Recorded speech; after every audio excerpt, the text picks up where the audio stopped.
You are about to throw away survival gear, not because you are stupid, because the modern world trained you to see useful objects as trash the second they stop being shiny, convenient, or sponsored by some bearded guy whispering into a tactical microphone. Before a collapse, garbage is garbage. After a collapse, garbage becomes hardware store, pharmacy, workshop, water system, repair kit, trade shelf, and sometimes the difference between warm dinner and sad little apocalypse crackers. The trick is knowing what to save before everyone else realizes the landfill was a supply depot with bad branding. Today I am giving you 7 items you should never throw away before a collapse, and I am not talking about hoarding mountains of broken nonsense until your living room looks like a raccoon monastery. I am talking about specific junk with repeatable survival value. Keep the right things.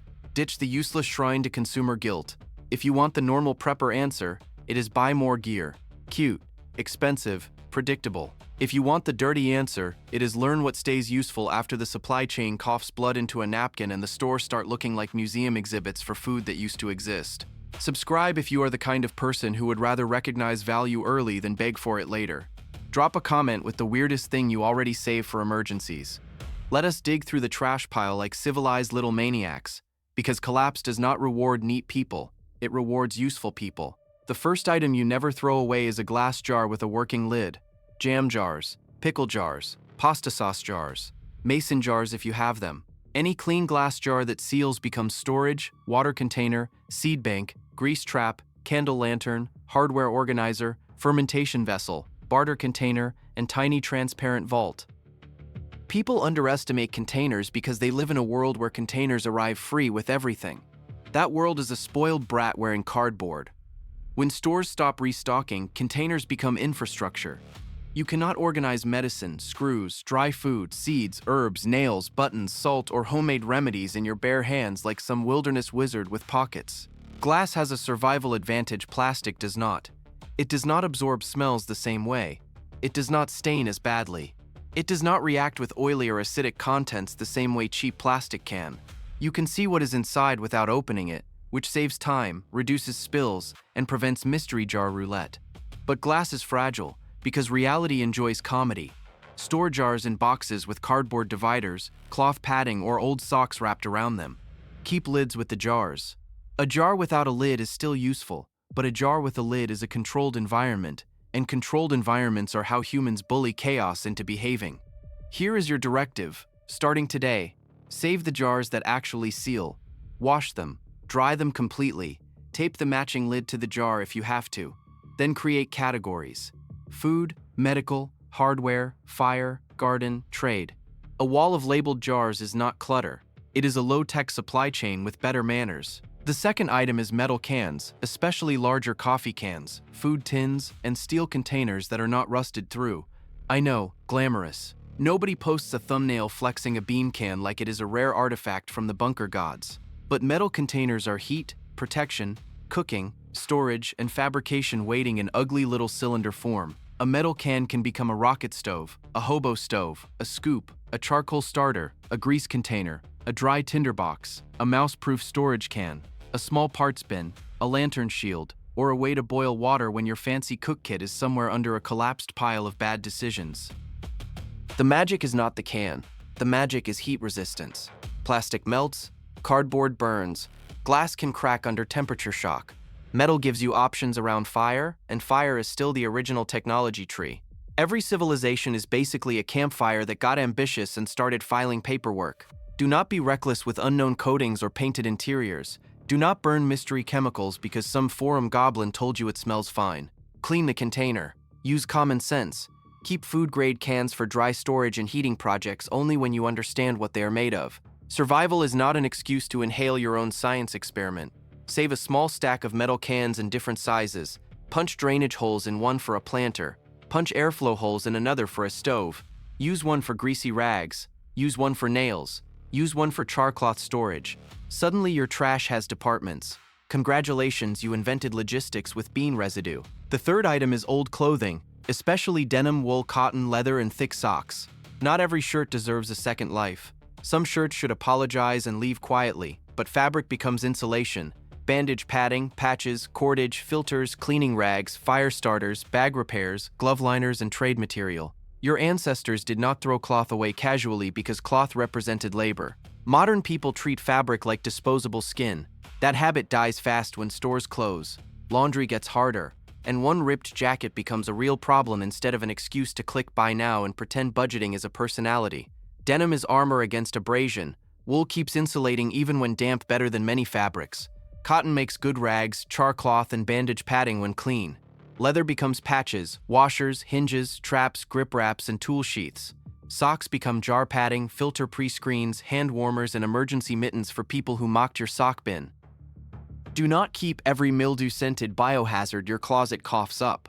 Wash it, dry it, cut damaged pieces into useful sizes.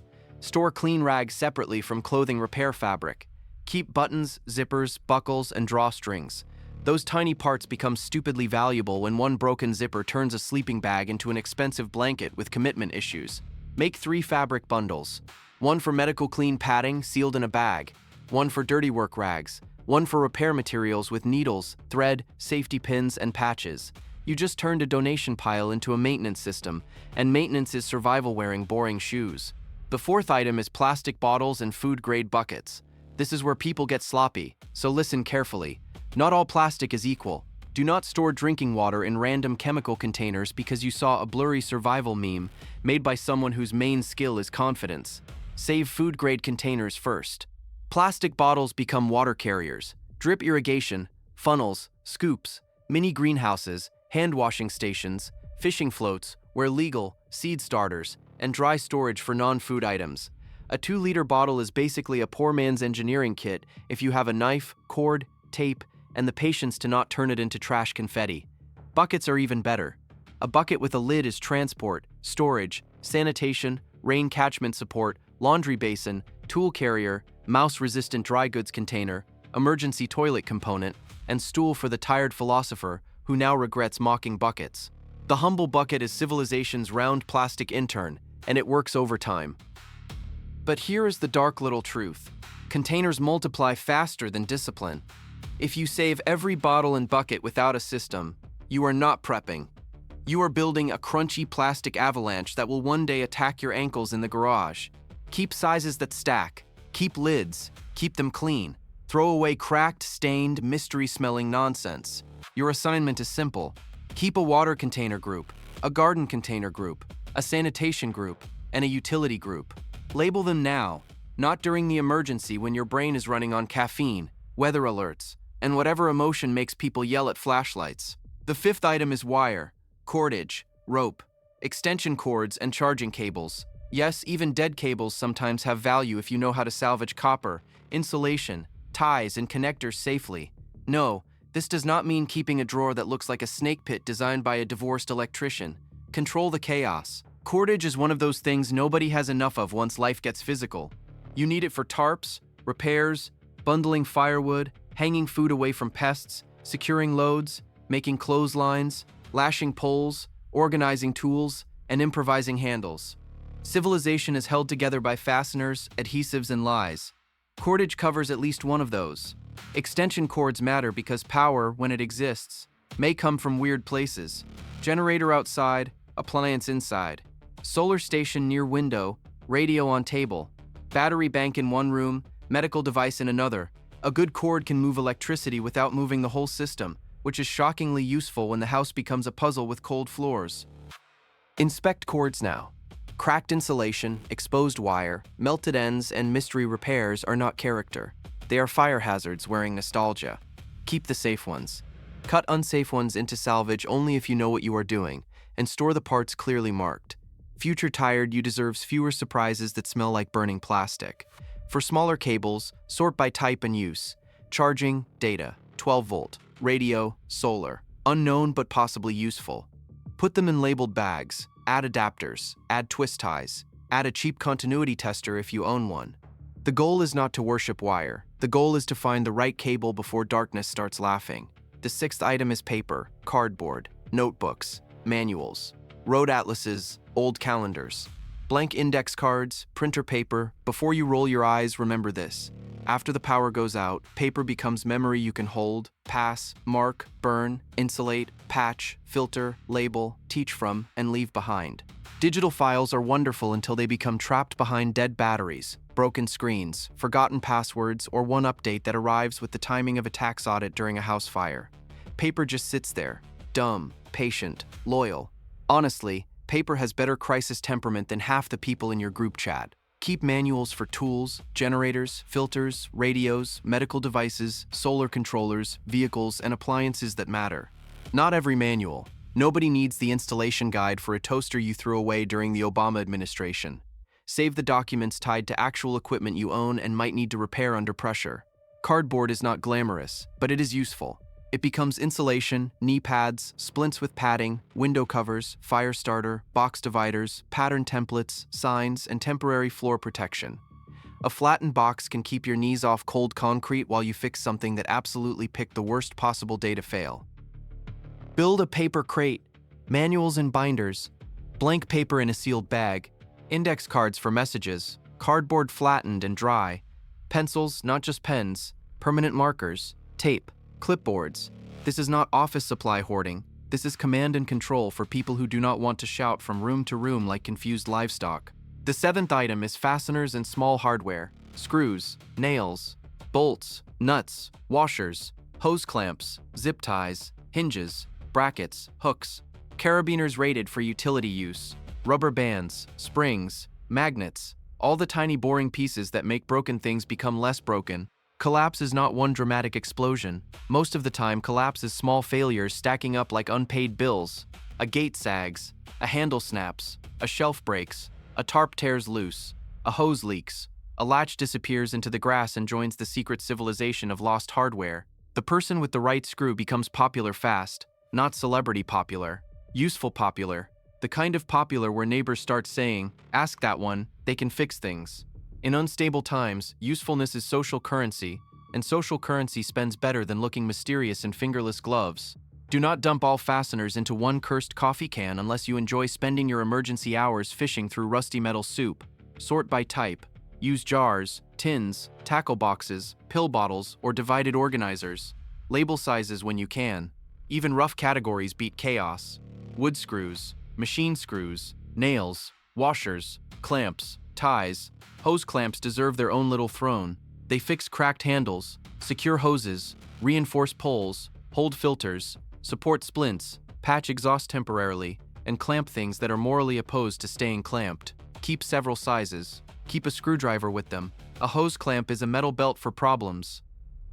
Zip ties are the cocky younger cousin of cordage. Fast, light, cheap, and annoyingly useful. They organize cables, attach tags, fix fencing, secure tarps, bundle tools, support plants, and temporarily restrain loose parts until you can make a real repair. Do not use them where heat or heavy load can make them fail spectacularly.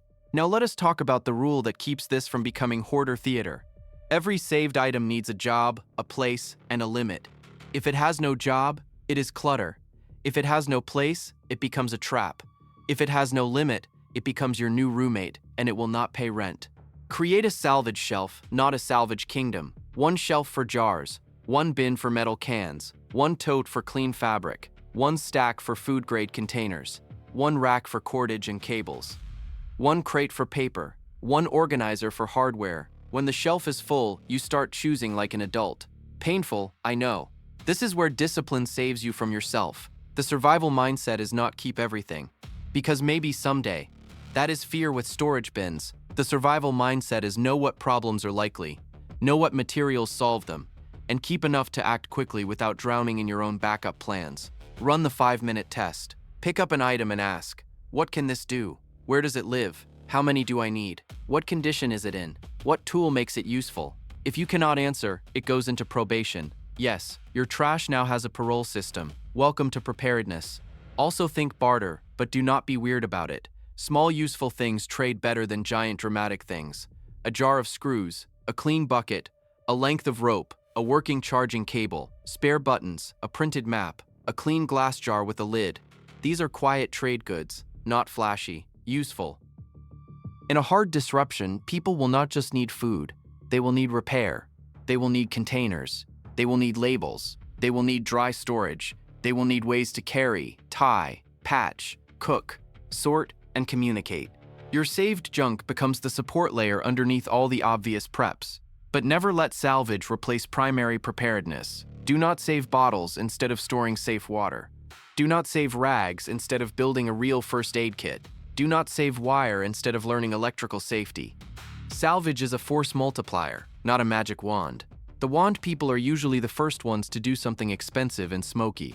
Safety matters. Glass breaks, metal cuts, fabric mildews, plastic degrades, batteries leak, cords spark, hardware rusts. Nothing in this list gives you permission to be careless. Wear gloves, clean what you save, dry what you store, reject anything contaminated, unsafe, or suspicious. The apocalypse does not need your help injuring you. Make a monthly salvage audit, 10 minutes. Check lids, check rust, check pests, check moisture. Check cracked plastic, check dead cables. Check whether your useful shelf quietly turned into a museum of things you were too guilty to throw away. Guilt is not a supply category. Now picture two households on day 4 of a serious breakdown. One has expensive gear still in boxes, 3 dead phones, and a garage full of random junk nobody can find. The other has labeled jars, sorted fasteners, clean cloth, usable containers, printed manuals, cords that work, and cans already modified into tools. Guess which one looks lucky? It is not luck, it is friction reduction. The organized household can fix small problems before they become large problems. They can patch, label, store, carry, heat, sort, trade, and improvise. The messy household can mostly argue while stepping on things. That is a plan too, just not one I recommend. Here's the part younger preppers need to hear. Survival is not always about the newest tool. Sometimes it is about the old jar, the clean rag, the spare screw, the flattened cardboard, the cord you did not throw away, and the manual you printed before the internet became a campfire rumor. The collapse version of wealth is not just gold, ammo, food, or land. It is the ability to keep things working when replacement disappears. Repair is wealth. Storage is wealth. Organization is wealth.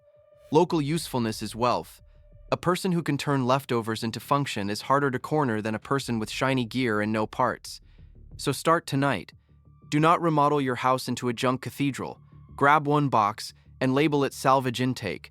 For 1 week, before anything goes into the trash, ask whether it belongs in one of the 7 categories: jars, metal cans, fabric, food-grade plastic, cordage and cables, paper, or fasteners.